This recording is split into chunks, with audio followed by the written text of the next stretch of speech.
All right, next up, we're gonna be in this quadruped position. So I actually have her elbow up against the wall and the side of her hip, okay? You're not necessarily pushing and leaning into the wall. Again, it's there for feedback.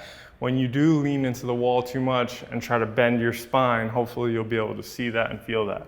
This is also here, if this block falls off, which is gonna happen for some people, then you know you definitely went way too much. So I'm gonna have you do the first one really small. And what I'm gonna have you do is you're gonna come up into my hand, but no more. So just slowly lift into my hand, good, freeze right here, and just hold. So here's position number one. We're just flexing the hip. For most people, if you're getting to 90 degrees, you might not even start by lifting up. If you lifted your knee towards your elbows and it rounded your lower back, then you went too far already. So a lot of people mess that up early.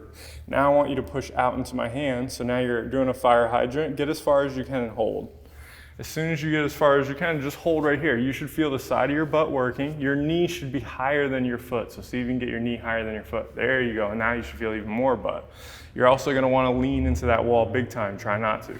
So now keeping your knee here, you're gonna go ahead and get your foot up to the ceiling. So rotate and then kick back. Up, up, up, up, up, up. Good. Then in and then slowly down. Now we're reversing direction. She's gonna kick back. Get her knee as high up to the ceiling as she can, hold right here. So now I want you to really get a good feeling of what hip extension feels like. You're trying to squeeze your butt up, you're trying to get that knee up, and you're trying to keep your abs on the front. She's killing it, good job. Now you're gonna bring your knee out to the side, and then slowly start to bring the foot, no, you had it right the first time, good. And then keep going, in, and then there. Beautiful, good. Okay, you're gonna do 4 more like that for me. You don't have to hold any of them. Each rep, maybe add a little bit range of motion, but if you notice yourself compensating, then take it away. I'm gonna even just get out of the way so you can see the whole thing. So what I want you to think about is when we're first learning our cars, we have a hard time really getting the right range of motion down. So when we use some blocking like this, we can allow ourselves to really kind of lock in exactly what we have and get some feedback on what we don't have. So as you come out, good, really emphasize this third part of rotating and getting that foot up. Beautiful. Now the knee comes down. And then when you kick back, make sure you don't lose the lower back. Take your time just like you are. Bring your knee out to the side and then keep bringing your knee into my hand. Keep going, keep going, keep going, keep going, then in. Beautiful, much better. Good, you got 2 more, take your time. So by using a couple of blocks, we can establish what's real, kind of get away from some of the compensations that we were maybe doing with other stuff, and it really locks us into our place.